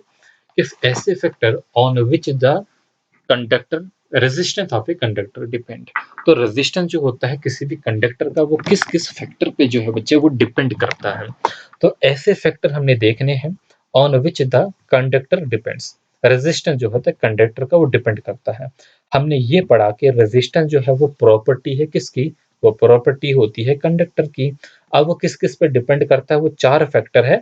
हमने पहले ही पढ़ लिया कि वो डायरेक्टली प्रोपोर्शनल होता है टू द लेंथ। ठीक है, तो डायरेक्टली प्रोपोर्शनल लेंथ का मतलब क्या होता है वो यहाँ पर हम समझेंगे। Resistance R is directly proportional to the length of the conductor. इसका क्या मीनिंग है, this means that resistance increases with the increase in length.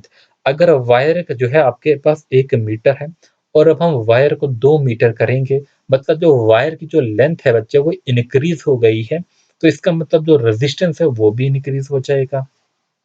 तो जो रेजिस्टेंस है वो इंक्रीज होता है with the increase in the length of the conductor. Conductor की लेंथ के साथ जो है वो इंक्रीज होगा। So this is the cause that long electric wire create more resistance. तो लॉन्ग जो इलेक्ट्रिक वायर होती है वो ज्यादा रेजिस्टेंस जो है वो क्रिएट करती है टू द इलेक्ट्रिक करंट। यही वजह है कि जो लॉन्ग इलेक्ट्रिक वायर्स होती है वो ज्यादा रेजिस्टेंस जो है वो क्रिएट करती है इलेक्ट्रिक करंट को, मतलब करंट को जो है वो फ्लो ऑफ द करंट को जो है वो अपोज करती है। ठीक है, तो ये पहली इक्वेशन है आर प्रोपोर्शनल टू एल, याद रखेंगे। अब सेकंड जो है बात याद रखेंगे, inversely proportional on it's area of the cross section. हमने देखा जो है करंट जो है रेजिस्टेंस जो है वो इनवर्सली प्रोपोर्शनल होता है area of the cross section पे। तो इसी को हम थोड़ा सा समझेंगे क्या मीनिंग है इसका। सो रेजिस्टेंस आर जो होता है is inversely proportional to the area of the cross section of the conductor। जो रेजिस्टेंस R होता है वो क्या होता है, इनवर्सली प्रोपोर्शनल होता है to the area of the cross section के, जो है वो इनवर्सली प्रोपोर्शनल जो है वो होता है रेजिस्टेंस R। ठीक है, इसको याद रखेंगे। सो दिस मीन्स, इसका क्या मीनिंग है कि जो R जो होगा वो आर जो होगा, रेजिस्टेंस जो होगा वो डिक्रीज होगा with the increase in the area of the conductor. जैसे किसी भी आप कंडक्टर का, किसी भी वायर का एरिया जो है वो इंक्रीज करेंगे तो उसका जो रेजिस्टेंस होगा वो क्या हो जाएगा, वो डिक्रीज हो जाएगा। क्या हो जाएगा, डिक्रीज हो जाएगा। अगर एरिया कम कर देंगे तो, एरिया कम करेंगे तो इंक्रीज हो जाएगा। तो ये इनवर्सली प्रोपोर्शनल है, मतलब एक चीज को इंक्रीज करेंगे तो दूसरी चीज जो है वो डिक्रीज हो जाएगी। ठीक है, तो इस बात को जो है वो आप याद रखेंगे, तो इससे क्वेश्चन भी पूछे जाएंगे। तो हमने क्या समझा, more the area of the conductor. जो भी आपकी वायर होगी अगर उसका एरिया जो है वो बच्चे वो ज्यादा है, more the area of the conductor, it facilitate the flow of the electric current through more area. तो इसका मतलब जो है इलेक्ट्रिक करंट भी उस एरिया से ज्यादा होगा, and this decreases the resistance, और रेजिस्टेंस को जो है वो डिक्रीज कर देगा। So this is the cause, यही वजह है that thick copper wire creates less resistance.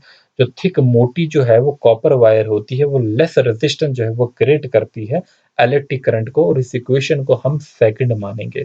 क्या मानेंगे हम, सेकंड इक्वेशन मानेंगे। अब तीसरा हमारे पास बच्चे फैक्टर था, वो क्या फैक्टर था, on the nature of the material. ठीक है, तो नेचर ऑफ मटेरियल पे जो है कंडक्टर डिपेंड करता है। नेचर ऑफ द मटेरियल पे जो है वो हमारा डिपेंड करता है। अब मटेरियल क्या होगा? जो भी हमारे पास कंडक्टर जो है वो किस मटेरियल का बना है? तो wire used in the electrical circuit is made up of different material and different materials have different value of the resistivity. जो भी हमारे पास मटेरियल है यूज कर रहे हैं हम इलेक्ट्रिकल वायर्स बनाने का, वो डिफरेंट डिफरेंट मटेरियल है और डिफरेंट मटेरियल्स की वजह से उनकी रेजिस्टिविटी भी डिफरेंट है। तो रेजिस्टिविटी क्या होता है? It is a property of the material. ठीक है, तो रेजिस्टिविटी को पहले हम जो है वो जान लेते हैं। ठीक है, अभी पढ़ेंगे उसके बारे में। यहाँ पर चलिए पहले रेजिस्टिविटी को ही पढ़ लेते हैं। उससे पहले जो है मैं एक आपको ये बता दूं, पहले हमने देखा resistance directly proportional to the L है और फिर हमने देखा resistance inversely proportional to area है। तो इन दोनों को इक्वेशन को बना मिलाते हैं तो क्या बनता है? Resistance R proportional to L upon A. और यहाँ पर हम प्रोपोर्शनलिटी का साइन जो है वो हटा देते हैं, तो हम उसकी जगह रो लगा लेते हैं और इसी रो को हम जो है वो क्या कहते हैं? वो हम रेजिस्टिविटी कहते हैं। किसे कहते हैं? हम इस रो को जो है वो रेजिस्टिविटी कहते हैं। ठीक है, तो द प्रोपोर्शनलिटी कांस्टेंट जो है is called resistivity of a conductor. तो रेजिस्टिविटी क्या है? It is defined as the resistance offered by a cube of a material of side 1 metre when the current flows perpendicular to its opposite face. तो इसी को जो हम resistivity कहते हैं कि ऐसा रेजिस्टेंस ऑफर किया जाता है बाय किसी भी क्यूबिक मटेरियल से जिसकी साइड जो है 1 मीटर है, जब हम करंट जो है उससे फ्लो कराते हैं perpendicular to its opposite face, तो उसे जो है हम क्या कहते हैं? जो भी रेजिस्टेंस ऑफर करेगा वो रेजिस्टिविटी कहलाती है। और अगर ऐसा यूनिट पूछा जाए रेजिस्टिविटी का, वो क्या होगा? ओहम मीटर होगा। ठीक है, क्या होगा? ओहम मीटर होगा, याद रखेंगे। तो अब हम देखेंगे, यहाँ पर हम इस बात को समझ सकते हैं कि रेजिस्टिविटी जो है वो प्रॉपर्टी है मटेरियल की। तो रेजिस्टेंस आर जो है वो डायरेक्टली प्रोपोर्शनल होगा रेजिस्टिविटी पे, वो हमने यहाँ पर इक्वेशन से जो है वो देख लिया। तो हमारे पास जो रेजिस्टेंस की जो है वो बनती जो इक्वेशन है वो ये इक्वेशन बनती, जो आप याद रखेंगे रिजल्ट। फिर रेजिस्टेंस जो है वो रेजिस्टिविटी इंटू एल होगा डिवाइडेड बाई ए। जो ये रो है वो क्या है? रेजिस्टिविटी। एल जो है वो लेंथ है कंडक्टर की, ए जो है वो क्रॉस सेक्शनल एरिया है कंडक्टर का। ठीक है, इन तीनों इक्वेशन को मिलाकर जो हमें ये रिजल्ट मिलता है। आगे देख लेते हैं, अगला फैक्टर जो है हमारा टेम्परेचर का फैक्टर है। तो टेम्परेचर से क्या होता है रेजिस्टेंस पे? तो resistance also varies with the temperature. Resistance जो है वो टेम्परेचर के साथ साथ जो है वो वेरी करता है। जैसे टेम्परेचर वेरी करेगा तो रेजिस्टेंस भी जो है वो वायर का बढ़ जाएगा, किसी भी कंडक्टर का रेजिस्टेंस भी जो है बढ़ जाएगा। तो आप जानते हैं resistance increases with the increase in temperature and decreases with the decrease in temperature. तो यहाँ पर हमारे पास एक और टर्म अब आती है, उस टर्म को हम बोलते हैं equivalent resistance. So if a single resistance can replace the combination of the resistance in such a manner that the current in the circuit remains unchanged, अगर हम एक सिंगल रेजिस्टेंस को जो है रिप्लेस करते हैं, सुनिए ध्यान से, अगर हम एक सिंगल रेजिस्टेंस को रिप्लेस करते हैं किससे? कॉम्बिनेशन ऑफ रेजिस्टेंसेस से, in such a manner that the current in the circuit जो है वो करंट जो है सर्किट में वो अनचेंज्ड रहना चाहिए, then that single resistance is called the equivalent resistance। तब हम उस सिंगल रेजिस्टेंस को जो हमने कॉम्बिनेशन ऑफ रेजिस्टेंस से बनाया तो हम उसे कहेंगे कि इक्विवेलेंट रेजिस्टेंस है। बट यहाँ पर एक कंडीशन वो ये है कि सर्किट में जो करंट है वो अनचेंज्ड रहना चाहिए। अब कभी कभी क्वेश्चन में आपको पूछा जाता है डायरेक्टली रेजिस्टिविटी की वैल्यू, और ये याद भी रखनी है।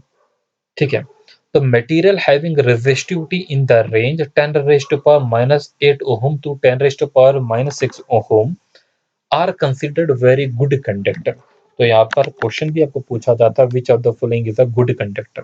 तो गुड कंडक्टर की जो रेजिस्टिविटी की वैल्यू है वो 10 रेज़ टू पावर -8 ओहम से लेकर 10 रेज़ टू पावर -6 ओहम तक होनी चाहिए, उन्हीं को हम बोलते हैं गुड कंडक्टर। तो हमारे पास सिल्वर है जिसकी रेजिस्टिविटी जो है वो कितनी है?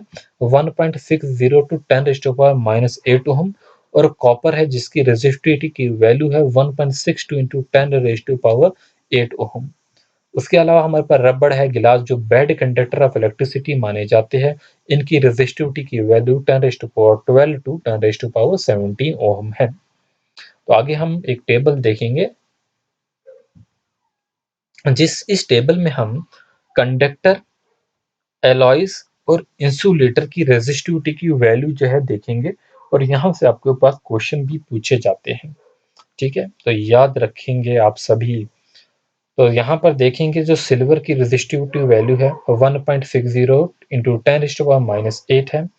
कॉपर की वैल्यू 1.62 इंटू 10⁻⁻8 है। ठीक है, एल्यूमिनियम की 2.63 इंटू 10⁻⁻8 है। टंगस्टन की 5.20 इंटू 10⁻⁻8 है। इसी तरीके से निकल की 6.84 इंटू 10⁻⁻8 है। क्रोमियम की 12.9 10⁻�8 है। मरकरी की, ठीक है, याद रखेंगे ये सारी वैल्यूज। फिर हम एलॉयज में देखेंगे, हमारे पास जो है कॉन्स्टेंटम है, तो ये किस किस का एलॉय है, कॉपर और निकल का है, और मैंगनीनियम का एलॉय है। फिर हमारे पास निक्रोम है, तो इनकी भी ये वैल्यू है 100 इंटू 10⁻⁻6। तो आप इसका जो है एक बार स्क्रीनशॉट जो है बच्चे वो ले लेना। तो इंसुलेटर है, इंसुलेटर में हमारे पास ग्लास है, हार्ड रबड़ है, पेपर है, डायमंड है, तो इनकी भी रेजिस्टिविटी वैल्यू जो है वो आप याद रखेंगे। तो इंसुलेटर उतना इंपॉर्टेंट नहीं, बट जो कंडक्टर है इनमें से आपको रेजिस्टिविटी वैल्यू याद होनी चाहिए, ताकि आप ये कह सके कौन जो है वो best conductor of the electricity है। अब जो है resistance of a system of resistor, बहुत से रेजिस्टर्स जो है उन्हें हम एक साथ जो है वो कंबाइन करते हैं और सिंगल रेजिस्टेंस बनाते हैं। तो वही हम पढ़ने वाले हैं। रेजिस्टेंस जो है, हमने आपको कहा उनकी डायग्राम इस तरीके से दिखाई जाती है। तो वो ज्वाइन किए जाते हैं दो वेव्स में, या तो सीरीज में या तो वो पैरेलल में। तो पहले हम सीरीज में देखेंगे। हमने सीरीज में देखा, ये हमारे पास जो है एमीटर लगा है, ए से निशान है। ये हमारे पास बैटरी लगी है क्योंकि कॉम्बिनेशन ऑफ द सेल्स है। ये हमारे पास की है। ठीक है, तो यहाँ से करंट आ रही है, करंट की डायरेक्शन ये है, करंट जा रही है यहाँ से एमीटर में जाती है, एमीटर करंट मेजर करता है, और इन रेजिस्टेंसों के थ्रू जो है यहाँ पर करंट जाती है, यहाँ पर आपका वोल्टेज है। तो रेजिस्टेंस R1 लगा है, R2 लगा है, R3 लगा है, मतलब 3 रेजिस्टर लगे हैं। तो यहीं पर हम पढ़ेंगे। तो current throw each resistance is same, जो कि मैंने आपको पहले ही बोला था कि करंट जो है वो तीनों में, यहाँ से जो आ रही है करंट वो तीनों में से गुजर रही है, तो करंट तो वो सेम करंट जा रही है तीनों में। But the total voltage across the combination जो होगी वो क्या होगी, सम ऑफ ऑल द वोल्टेज। जो ये V टोटल होगा वो क्या होगा, वो V1 V2 V3 के बराबर होगा। ठीक है, याद रखेंगे। करंट जो है वो इन तीनों में जो है वो सेम करंट है। वोल्टेज जो है, टोटल जो वोल्टेज जो ये V वोल्टेज है, ये क्या है, V1 V2 V3 के बराबर है। तो voltage drop across any resistor is proportional to the resistance.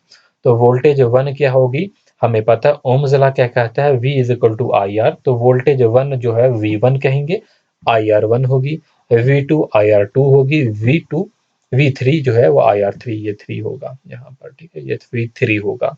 तो वोल्टेज 1 जो होगी IR1, voltage 2 IR2, voltage 3 IR3 होगी।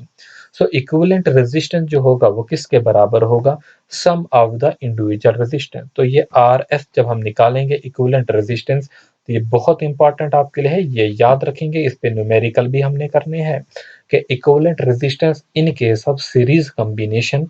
सीरीज की जब हम बात करते हैं, किसकी बात कर रहे हैं हम, सीरीज की बात कर रहे हैं। तो क्या होगी इक्विवेलेंट रेजिस्टेंस, RS जो होगा वो R1 plus R2 plus R3 होगा। आपके पास ऐसे सर्किट दिए जाएंगे, बोला होगा R1 2 ओम है, R3 जो है वो 4 ओम है, और इसी तरीके से R3 जो है वो 6 ओम है। तो आपको बोला होगा इनका इक्विवेलेंट रेजिस्टेंस फाइंड आउट करो। तो आपने क्या करना है, इन तीनों को प्लस करना है और वही आपका आंसर होगा।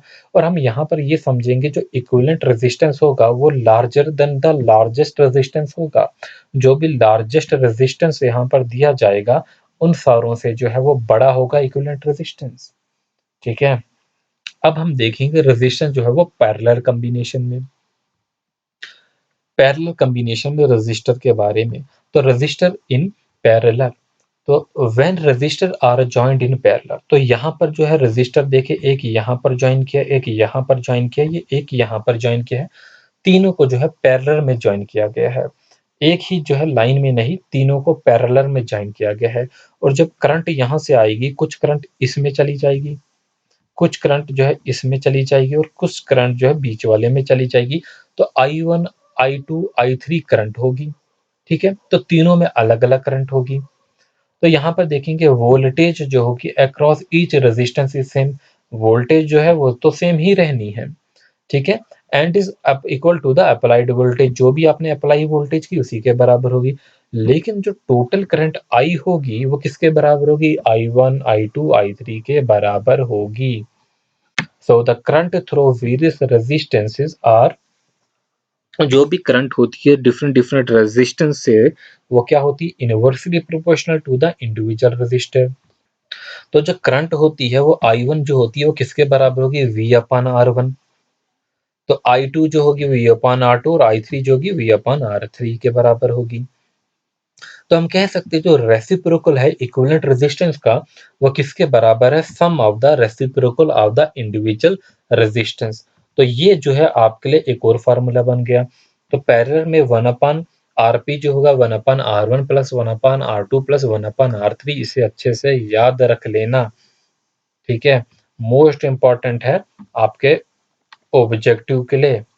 तो 1/Rp जो होगा 1/R1, 1/R2, 1/R3 in case of parallel combination equivalent resistance is 1/R1, 1/R2, 1/R3।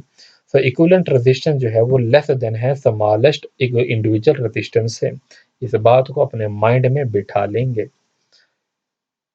तब यहीं पर हम एक नोट देखेंगे, वो ये है कि when a number of resistor are connected in parallel, parallel combination ये वाला कॉम्बिनेशन होता है, their resistance then their combined resistance is less than the individual resistance.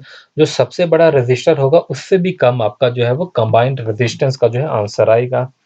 लेकिन जब हम सीरीज में उसे जोड़ते हैं, when in series combination equal resistance जो होगा वो ग्रेटर देन होगा, वो लार्जेस्ट रेजिस्टेंस से ग्रेटर देन होगा, इंडिविजुअल रेजिस्टेंस से जो है सारों से ग्रेटर होगा, और यहाँ पर पैरेलल में सारों से जो है वो कम होगा। तो ये हमने जो है बेसिकली जो है ये अपने क्वेश्चन कुछ देख लिए।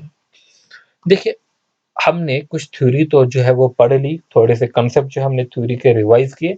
अब आपका जो इसमें पोर्शन बचा है कि हम जो है एमीटर को गैल्वेनोमीटर को एमीटर में कैसे कन्वर्ट करते हैं, और जो है वोल्ट मीटर को कैसे करते हैं, और फिर आपके कुछ इसमें लॉज आते हैं।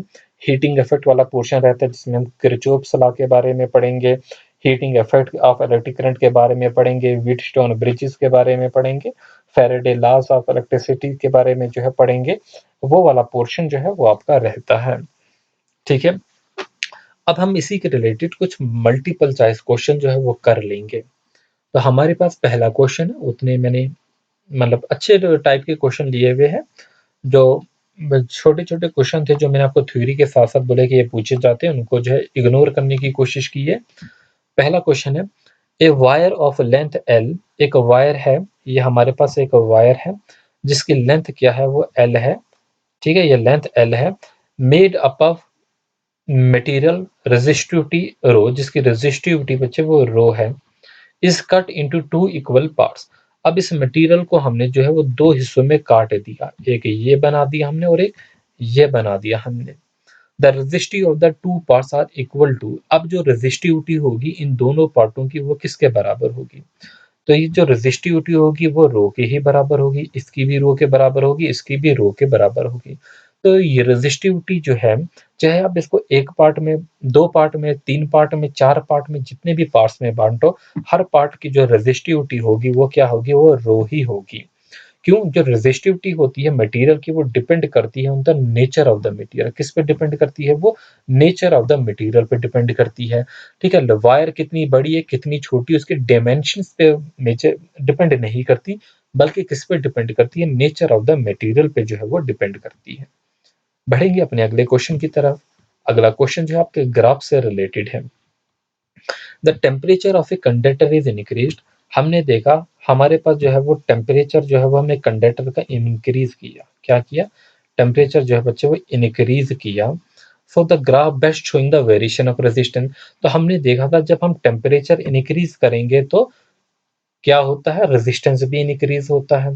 सो रेजिस्टेंस जो है वो directly proportional to the temperature of the conductor. जब हमने टेम्परेचर इंक्रीज किया तो रेजिस्टेंस भी जो होगा वो भी इंक्रीज होगा। तो इधर तो डाउन दिखा रहा है डिक्रीज, इधर तो इनवर्स हो गया, तो इधर भी डिक्रीज दिखा रहा है। तो मोर अप्रोप्रिएट ऑप्शन जो है आपका ग्राफ नंबर ए होगा।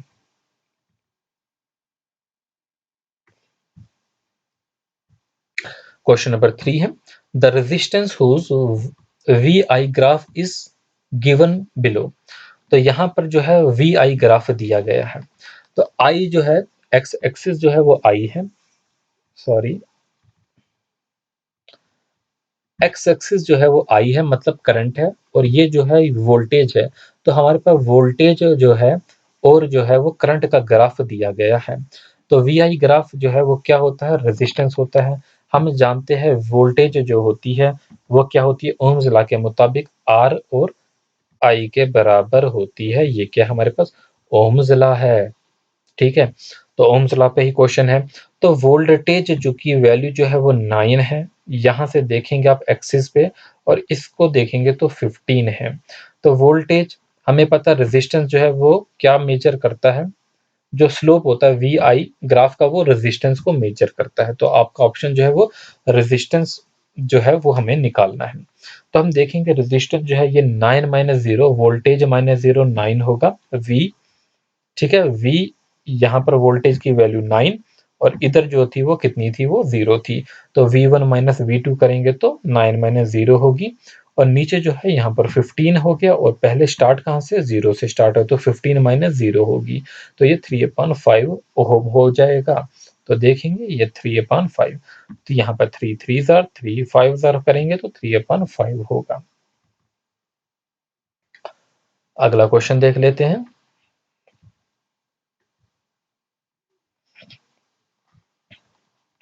क्वेश्चन है to get 2 ohm resistance using only 6 resistors, the number of them required is। to get 2 ohm resistor, कितना रेजिस्टर चाहिए? 2 ओम का रेजिस्टर चाहिए, रेजिस्टेंस चाहिए, using the only 6 resistors, the number of them required is.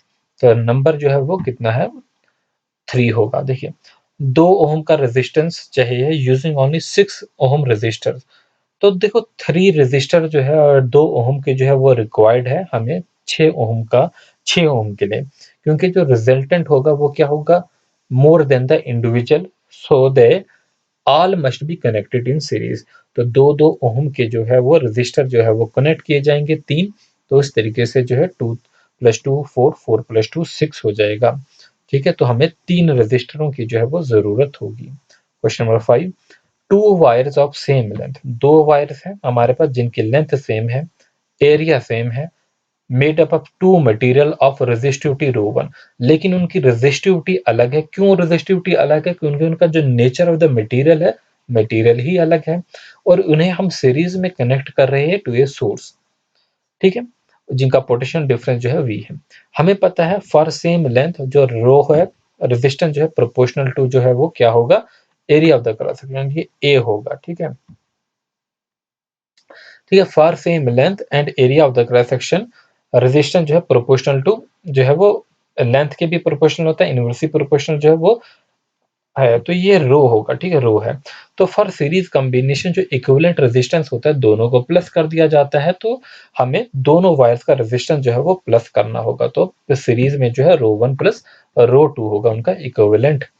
ठीक है, और अगर यही पैरेलल में होगा तो यहाँ पर हमें क्या करना पड़ेगा? 1/ρp निकालना पड़ेगा, और ये हमने पैरेलल वाला क्वेश्चन ले लिया।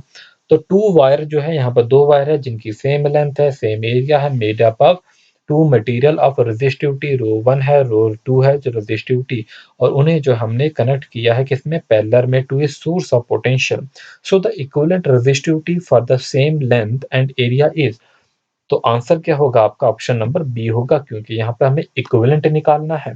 और इक्विवेलेंट मैंने आपको बोला था 1 अपान क्या होता है? R1, 1 अपान R2, 1 अपान R3। तो यहाँ पर 1 अपान रो 1 होगा, 1 अपान रो 2 होगा। तो उसको हम करेंगे रो 1 रो 2 एलसीएम जो है इस जो कर्सर है ये बहुत खराब हो गया है। चलो आप जो है ऐसे ही पढ़ लीजिए। तो इक्विवेलेंट रेजिस्टेंस जो है वो पैरेलल कॉम्बिनेशन में 1 अपान आरपी जो है 1 अपान R1 प्लस 1 अपान R2 होगा। तो for the same length and area of the cross section, rho जो होगा वो प्रोपोर्शनल टू होगा वो किसके होगा? पी के। तो 1 upon rho P is equal to 1 upon rho 2 is equal to rho 1 rho 2 divided by rho 1 rho 2।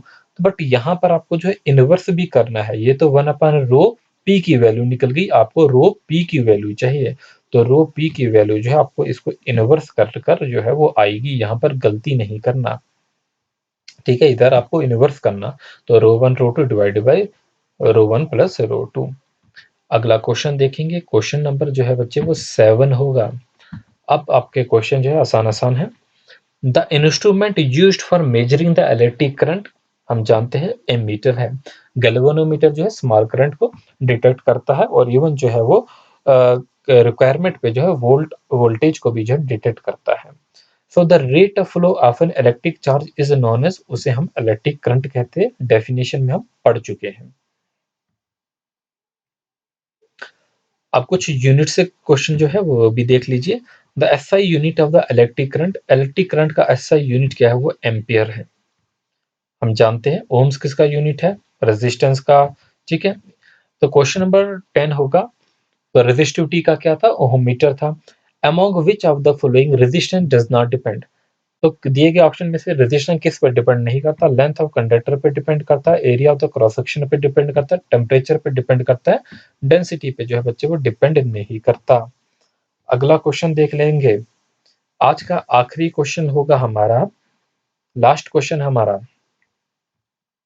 Question हमारा है the amount of the work done in joules, amount of the work done in joules when one unit of the electric charge move from one point to another point in an electric circuit।